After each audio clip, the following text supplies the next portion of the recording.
What's up guys, welcome back to another Beatles Iceberg video. And before we start, I just want to say thank you all for, 44 likes in that video. And I think I mentioned, that was like 2 weeks ago at this time of recording, that if this hits like 25 views, if we hit 20 likes, I'll do part 3. If we hit 20 likes, I'll do part 3, and we are at 44 likes. I got this iceberg at icebergcharts.com. All I did was search up Beatles iceberg and I clicked on the first one I saw. It's really long, and to credit evanorsomething, I didn't know he made this iceberg. I just went on the iceberg and that's really all I saw. I think I'm just blind and I didn't see evanorsomething. I'm looking at it right now. I think I'm blind. Credits to him. Thank you for making this iceberg. He does not know making this iceberg, but I'm just giving credits. And pretty much it. Sorry this took a long time. I've been playing Minecraft. I just procrastinate.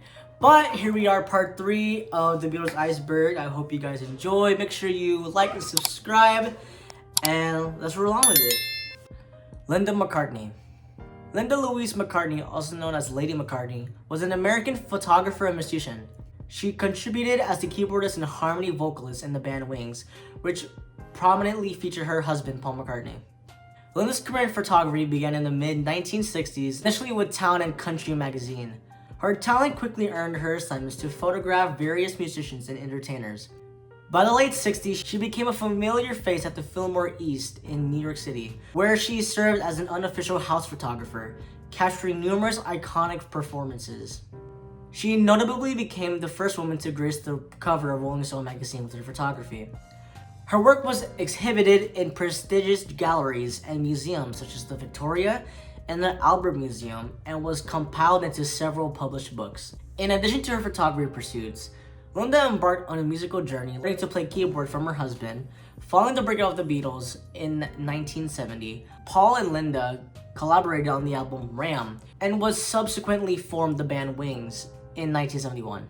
Linda remained an integral part of Wings until its dissolution in 1981, continuing to perform alongside Paul into the New World Tour in 1993. Beyond her creative endeavors, Linda was a passionate advocate for animal rights and authored several vegetarian cookbooks. She co-founded the vegetarian food company Linda McCartney Foods with her husband. Unfortunately, in 1995, Linda was diagnosed with breast cancer, succumbing her disease 3 years later at the age of 56. Her legacy endures through her artistic contributions and her commitment to the social and environmental causes. Magical Mystery Store is not a studio album. Magical Mysteries Tour is often considered a transitional release in the Beatles' discography, blurring the lines between a traditional studio album and a soundtrack. Here's a summary of why it's not a studio album. Magical Mysteries Tour originated as a soundtrack for the Beatles' TV film of the same name. The film was released in December of '67, and the soundtrack followed as a double EP in the UK and an LP in the US. The release was initially issued as a double EP in the UK, which was a format distinct from the traditional studio album. In the US, however, it was released as a full-length LP, but it contained fewer tracks than a standard Beatles studio album. The soundtrack album features songs that had been previously released as singles, such as Strawberry Fields Forever and Penny Lane, alongside with the new material recorded specifically for the album. Magical Mystery album marked a period of experimentation for the Beatles, both musically and artistically. The songs and accompanying film reflects this experimental approach, furthering and distinguishing it from their more cohesive albums like Sgt. Pepper or Revolver. Initially, the release received mixed reviews, partially due to the unconventional format and the expectations set by previous Beatles albums. However, over time, it has been reevaluated more positively, with many approaching its artistic and experimental qualities. Overall, while Magical Mystery Tour contained some classic Beatles tracks and is highly regarded by fans, its unique origin format and content differentiate it from the traditional studio albums in the Beatles' discography. White album poster and pictures. I actually do have the white album poster. You can kind of see it right there. It is right there. Whoa. There have been various promotional materials and artwork associated with the album's release. One notable example is the poster included with some versions of the album's packaging. This poster features a series of photographs taken by John Kelly during the recording sessions for the album at Abbey Road Studios. The photographs captured candid moments of the Beatles working on the album, including individual shots of each band member as well as group photos. George Martin. Sir George Henry Martin, CBE, was an English record producer, arranger, composer, conductor, and musician. He earned the nickname Fifth Beatle to his extensive involvement in crafting each of the Beatles' original albums. Martin's profound musical expertise and penchant for pioneering record techniques played a pivotal role in shaping the group's musical evolution and their pursuit of innovative sounds. A notable aspect of Martin's collaboration with the Beatles was his creation of orchestral and string arrangements, which enriched their compositions and added depth to their recordings. Additionally, Martin frequently contributed to their albums by playing piano or keyboards, further enhancing their soundscapes. Their collective efforts yielded a series of highly acclaimed and popular records characterized by their groundbreaking sonic experiments. One of their most celebrated works is Sgt. Pepper. It stands out as a landmark achievement in music history, being the first rock album to receive a Grammy Award of the Year. Let It Be is in their last album. This was very confusing to me back then. So Let It Be came out after Abbey Road.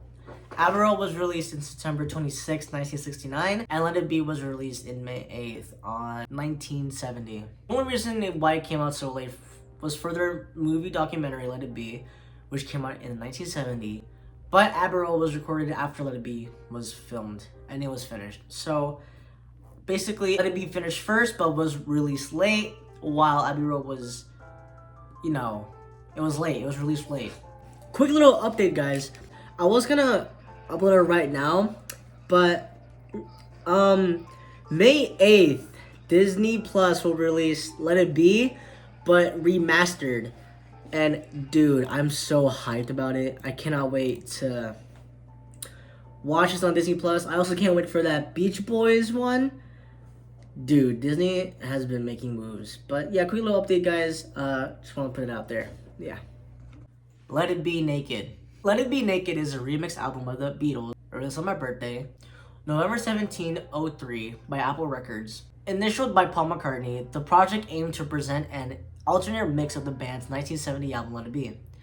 McCartney felt that their original producer, Phil Spector, failed to capture the raw, live-to-tape essence intended for the album. The album primarily features newly mixed versions of the track from Let It Be, since the less important studio chatter and most of Spector's embellishments. Additionally, 2 tracks from the original 1970 release, Dig It and Maggie May, were unedited and replaced with Don't Let Me Down, the non-album B-side of the Get Back single. Recorded between 1968 and January 1970 at various venues, including the Apple Court Rooftop in London and in the studio, Let It Be Naked offers a fresh perspective on the Beatles' iconic work. It is produced by Paul Hicks, Guy Macy, and Alan Ruse. The DECA Tapes. The Beatles auditioned for DECA Records at DECA Studios in West Hampstead, North London on January 1st, 1961. However, they faced rejection from the label, which chose to sign a contract with Brian Poole and the Tremblones instead. The audition itself was recorded, and 5 of the songs, performed Searching, 3 Cool Cats, The Seek of Araby, Like Dreamers Do, and Hello Little Girl, were officially later released on the Beatles Rarities compilation Anthology 1 in 1995. Brian Epstein Was Gay. Brian Epstein, the manager of the Beatles, was a private individual, and details about his personal life, including his sexuality, are not extensively documented.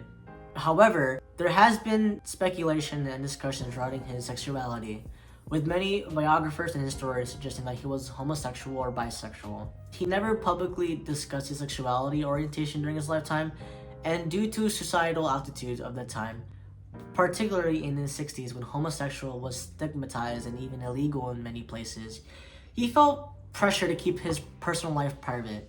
There are accounts from friends and associates of Epstein that suggest he had relationships with men, and some biographers have explored his connections with individuals from the gay community in London. Additionally, Epstein struggles with his sexuality, and the challenges he faced as a gay man in a largely homophobic society has been explored in various biographies and documentaries about his life. Ultimately, while the details of Brian Epstein's sexuality may not be fully known, his impact as a visionary manager who played a crucial role in shaping the success of the Beatles remained undeniable. Paul is dead, miss him, and turn me on, dead man. I mentioned this in part 1 of the Iceberg, but this is another evidence that Paul was dead.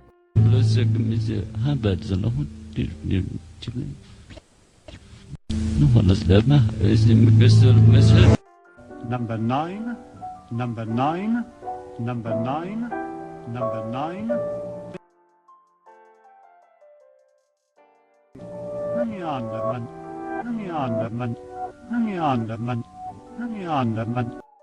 Thank you guys for watching the video. Hope you guys enjoyed. Sorry if it took a long time.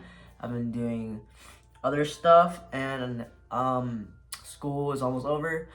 So I'm kind of excited for that actually. But if this hits 25 likes, part 4 will come out. Thank you guys for watching. I hope you guys enjoyed and I will see you on the other side. Bye-bye.